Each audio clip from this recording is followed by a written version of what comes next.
PDS group पतुल की online classes में आपका स्वागत है। मैं रमेश कुमार आज आपको कक्षा 10 विषय विज्ञान का प्रथम चैप्टर रासायनिक अपक्रियाएं एवं समीकरण के बारे में अध्ययन करेंगे।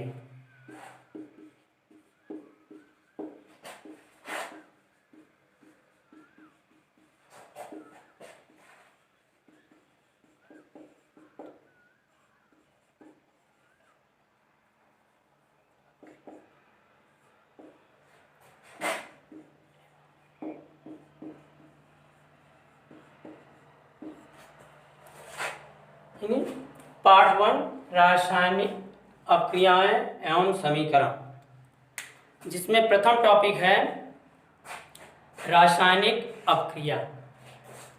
प्रथम टॉपिक रासायनिक अपक्रिया।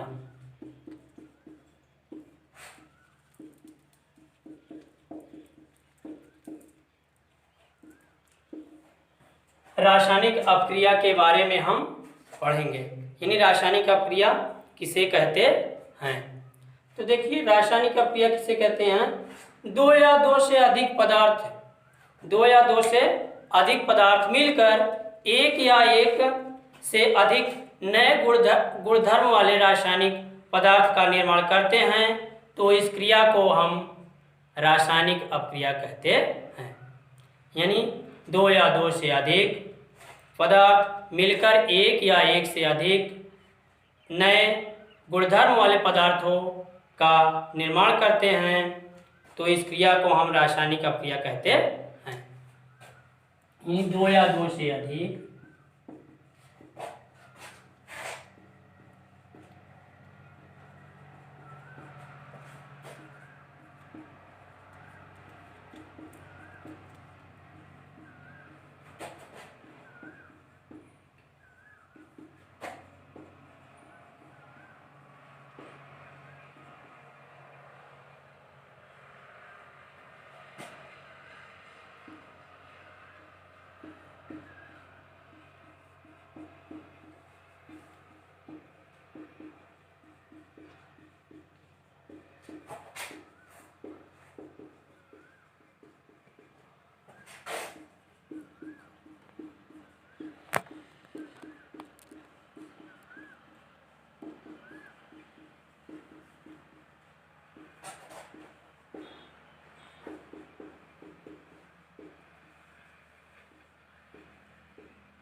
यानी रासायनिक अपक्रिया, दो या दो से अधिक पदार्थ मिलकर एक या एक से अधिक नए गुणधर्म वाले पदार्थ का निर्माण करते हैं, तो उसे रासायनिक अपक्रिया कहते हैं।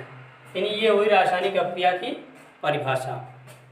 अब जैसे एग्जाम्पल में देख लेते हैं, जैसे हमारा हाइड्रोजन यानी H2 प्लस O2 यानी ऑक्सीजन मिल करके H2O यानी जल का निर्माण करते हैं। यानी हाइड्रोजन और ऑक्सीजन मिल करके जल का निर्माण करते हैं। अब अगली टॉपिक है रासायनिक समीकरण। अगली टॉपिक है रासायनिक समीकरण। तो रासायनिक समीकरण किसे कहते हैं, इसके बारे में हम अध्ययन करेंगे।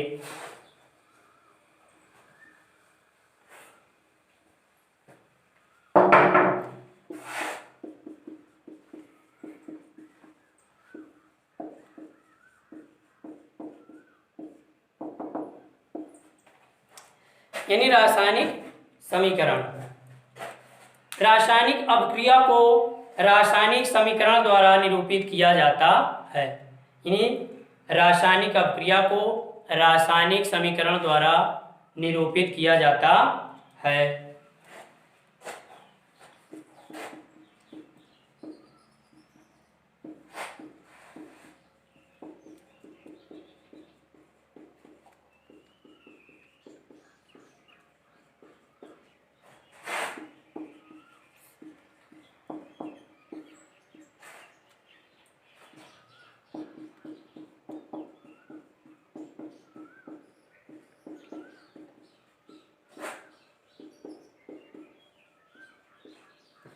यानी रासायनिक समीकरण, रासायनिक अपक्रिया को रासायनिक समीकरण द्वारा निरूपित किया जाता है, या रासायनिक समीकरण के अभिकारकों और उत्पादों, यानी रासायनिक समीकरण के अभिकारकों और उत्पादों में पदार्थों के प्रतीकों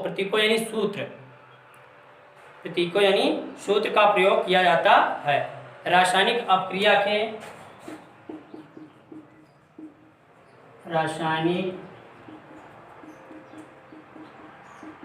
अपक्रिया के अभिकारकों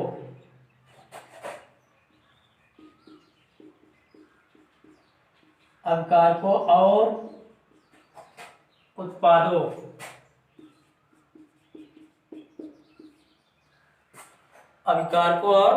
उत्पादों के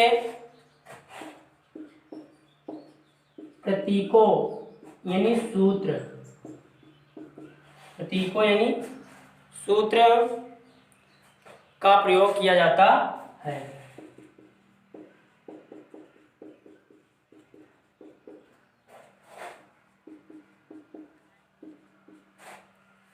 सूत्र का प्रयोग किया जाता है, या प्रतीकों के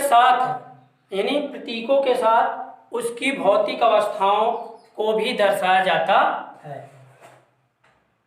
प्रतीकों के साथ उसकी भौतिक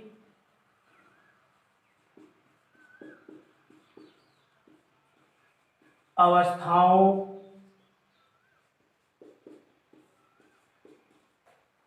को भी दर्शाया जाता है, यानी भौतिक अवस्थाओं को भी दर्शाया जाता है। अगर मान लीजिए जैसे किसी रासायनिक अपक्रिया में अभिकारक भाग ले रहे हैं और जाकर के उत्पाद बना रहे हैं, तो जो प्रतीक यानी उनका उत्पाद या अभिकारक का जो प्रतीक होता है अर्थात जो सूत्र होता है उसका तो प्रयोग करते ही हैं, लेकिन प्रतीकों के साथ साथ उनकी भौतिक अवस्थाओं को भी दर्शाया जाता है। कि भौतिक अवस्थाओं का मतलब ये कि जो हमारा अभिकारक है ठोस में है, यानी ठोस अवस्था में है कि द्रव अवस्था में है कि गैस अवस्था में है। यानी भौतिक अवस्थाओं का मतलब होता है ठोस, द्रव, गैस। अगर ठोस अवस्था में होता है तो उसे हम S से डिनोट करते हैं, जिसका मतलब होता है सॉलिड। सॉलिड मीन्स होता है ठोस। अगर ठोस में होता है तो S से दर्शाते हैं। अगर ये द्रव में होता है तो उसको हम L से दर्शाते हैं, जिसका मतलब होता है L मतलब होता है लिक्विड। लिक्विड मतलब होता है द्रव। और यदि हमारा अभिकारक या उत्पाद गैस अवस्था में रहता है तो उसको हम G से दर्शाते हैं। तो ये होता है, इसको हम एक रासायनिक अपक्रिया के द्वारा समझ सकते हैं। आगे बता रहे हैं।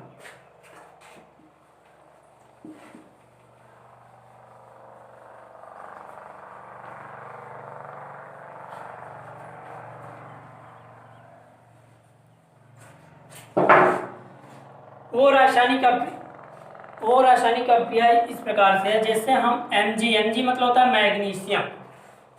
मैग्नीशियम की अपक्रिया हम क्या करते हैं, ऑक्सीजन से कराते हैं, तो हमारा जो उत्पाद बनता है MgO।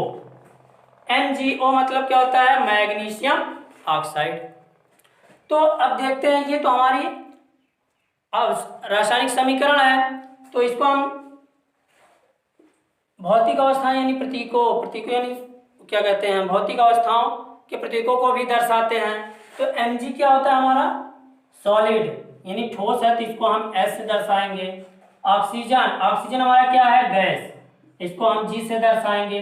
और जो हमारा उत्पाद बन रहा है MgO यानी मैग्नीशियम ऑक्साइड, ये हमारा क्या है, सॉलिड यानी ठोस अवस्था में है, तो इसको हम S से दर्शाते हैं।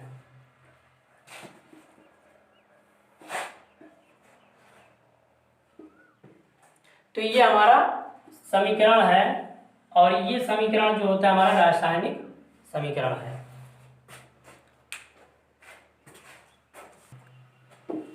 अब देखिए अगला टॉपिक है रासायनिक अपक्रियाओं के प्रकार। रासायनिक अपक्रियाओं के प्रकार, ये रासायनिक अपक्रियाएं निम्न प्रकार की होती हैं।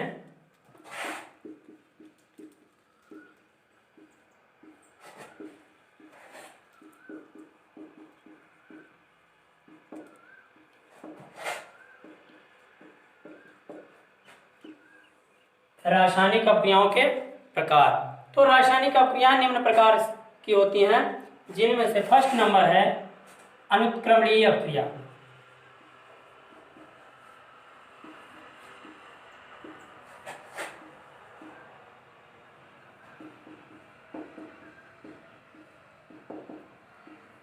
अनुत्क्रमणीय अपक्रिया, हम अनुत्क्रमणीय अपक्रिया के बारे में देखेंगे कि अनुत्क्रमणीय अपक्रिया किसे कहते हैं। यानी ऐसी अपक्रियाएं या वे अपक्रियाएं जो केवल एक ही दिशा में संपन्न होती है, उसे हम अनुत्क्रमणीय अपक्रिया कहते हैं। अर्थात अभिकारक से उत्पाद का निर्माण करती है, उत्पाद से अभिकारक का निर्माण नहीं करती है, उसे हम अनुत्क्रमणीय अपक्रिया कहते हैं। तो देख लेते हैं परिभाषा। वे अपक्रियाएं, वे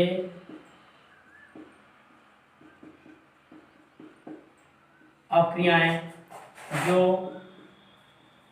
केवल एक ही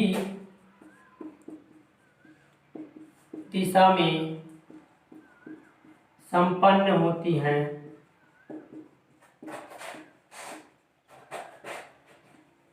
उसे अनुत्क्रमणीय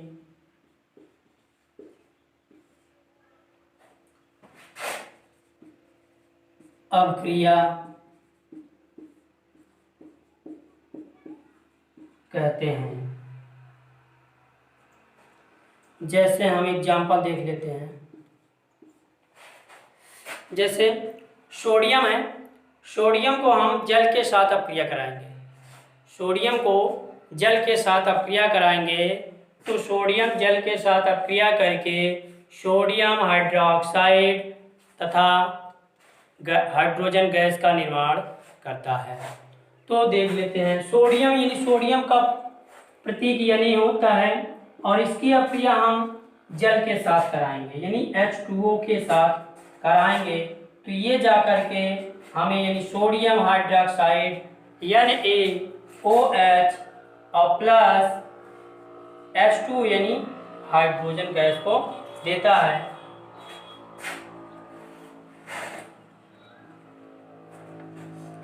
तो ये अपक्रिया है, ये अपक्रिया मतलब अनुत्क्रमणीय एक ही दिशा में चलती है, अर्थात अग्रणी दिशा में चलती है, पश्चिम दिशा में नहीं चलती है।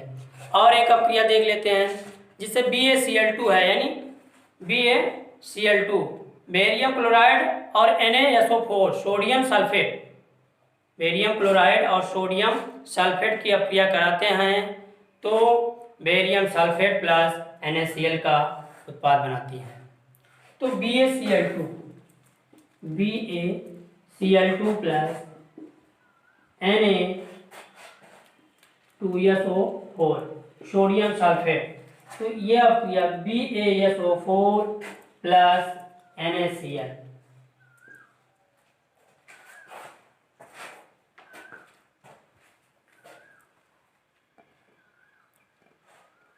ये अपक्रियाएं अनुत्क्रमणीय अपक्रियाएं हैं। अब नेक्स्ट हम देखते हैं अगली अपक्रिया क्या है। अगली सेकंड अपक्रिया है उत्क्रमणीय अपक्रिया।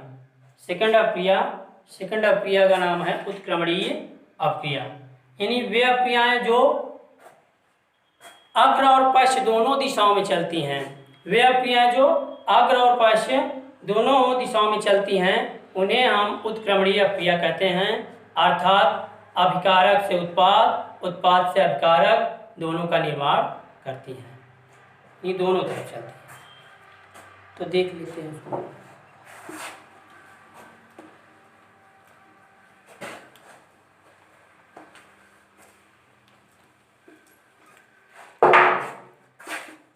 दूसरा नंबर उत्क्रमणीय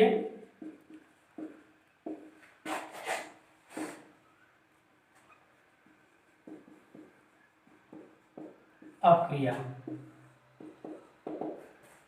यानी वे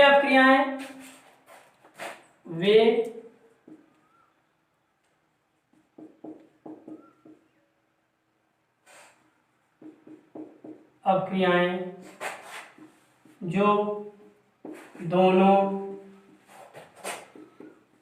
दिशाओं में संपन्न होती हैं उसे उत्क्रमणीय अपक्रिया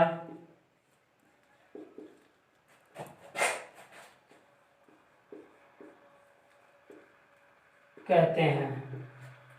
जैसे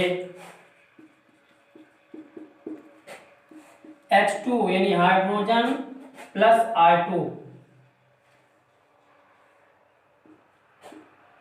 अपक्रिया करके 2HI यानी हाइड्रोजन आयोडाइड का निर्माण करती हैं।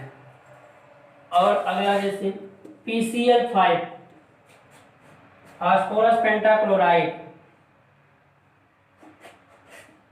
PCl3 प्लस Cl2, यह अपक्रियाएं क्या हैं? उत्क्रमणीय अपक्रियाएं हैं।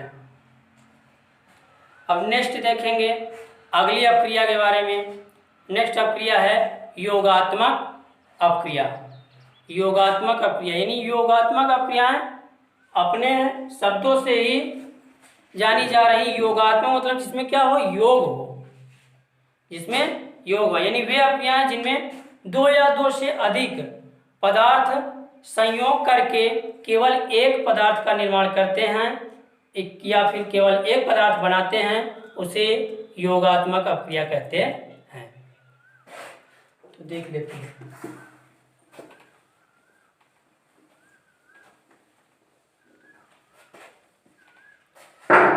तीसरी नंबर है अपक्रिया योगात्मक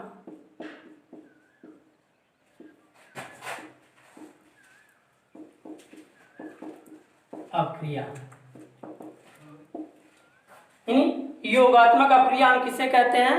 तो यानी वे अपक्रियाएं जिनमें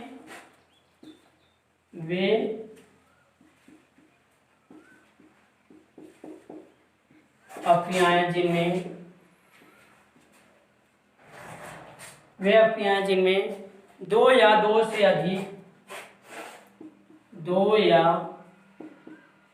से अधिक पदार्थ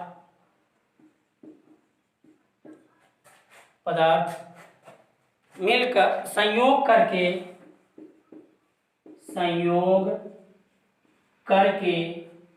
केवल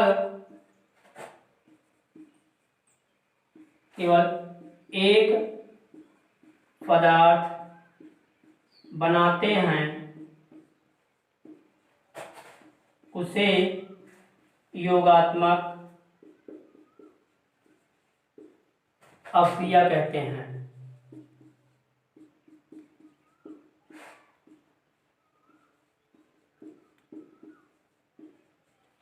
यानी योगात्मक अपक्रिया कहते हैं।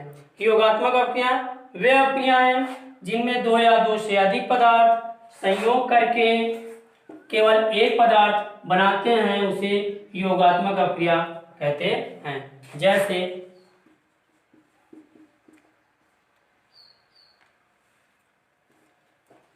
जैसे सल्फर है, सल्फर प्लस ऑक्सीजन, सल्फर और ऑक्सीजन मिलकर के सल्फर डाइऑक्साइड यानी एक उत्पाद बनाते हैं, सल्फर डाइऑक्साइड का निर्माण करते हैं। इस अपक्रिया को हम योगात्मक अपक्रिया कहते हैं।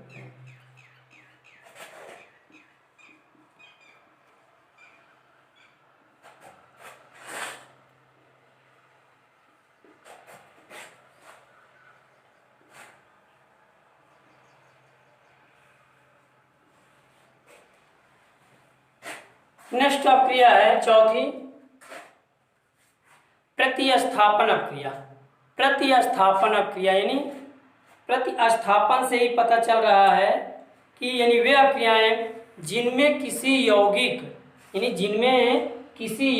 के अणु के किसी एक परमाणुओं का समूह के स्थान पर कोई दूसरा परमाणु अथवा परमाणुओं का समूह आ जाता है, उसे हम प्रतिस्थापन अपक्रिया कहते हैं। तो देख लेते हैं।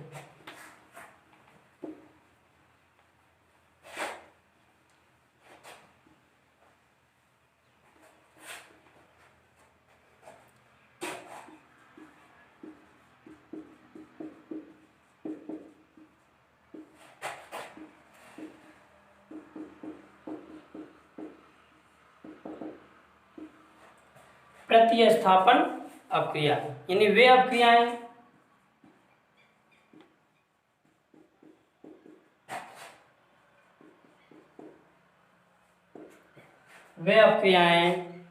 जिनमें किसी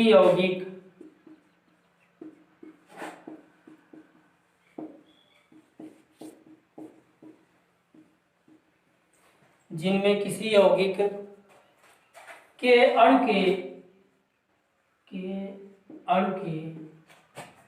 किसी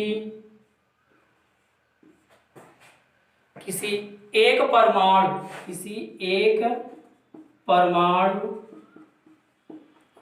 अथवा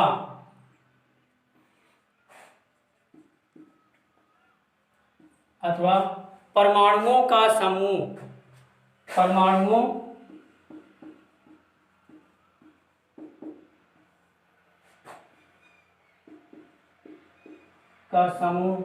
के स्थान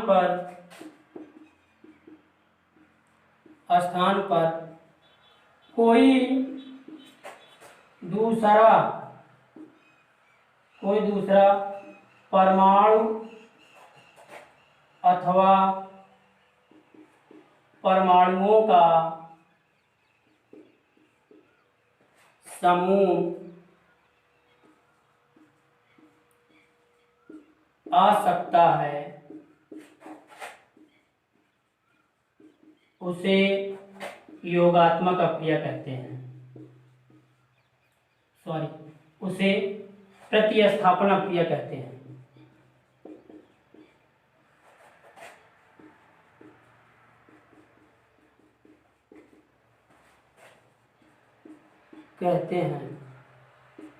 जैसे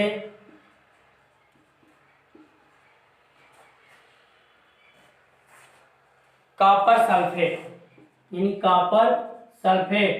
Fe यानी आयरन के साथ अपक्रिया करता है, तो आयरन सल्फेट यानी FeSO4 प्लस कॉपर। तो जो ये हमारा मान लीजिए पहला परमाणु है, इसका समूह है, यानी SO4 क्या करता है, दूसरे परमाणु पर FeSO4 के साथ जुड़ करके और कॉपर को बाहर कर देता है, यानी पहले परमाणु को क्या करता है, बाहर कर देता है, अर्थात दूसरे पहले परमाणु का समूह दूसरे परमाणु के समूह पर आ जाता है। इससे यहाँ मतलब इस क्रिया को हम क्या कहते हैं, प्रतिस्थापन अपक्रिया कहते हैं। इस वीडियो में आज मैं आप लोग को जो भी कुछ पढ़ाया लिखाया, अगर इस पढ़ाए लिखाए गए में आपको जो भी टॉपिक ना समझ में आई हो या आपके समझ में न आता हो, तो उसमें कोई कन्फ्यूजन हो, तो उसे कन्फ्यूजन को दूर करने के लिए मेरे व्हाट्सएप नंबर 93 35 34 71 05 पर मैसेज करके या कॉल करके उस समस्या का हल कर सकते हैं। धन्यवाद। सब्सक्राइब कीजिए हमारे चैनल को और बेल दबाना ना भूलें, ताकि अगले वीडियो का नोटिफिकेशन आपको आसानी से मिल सके।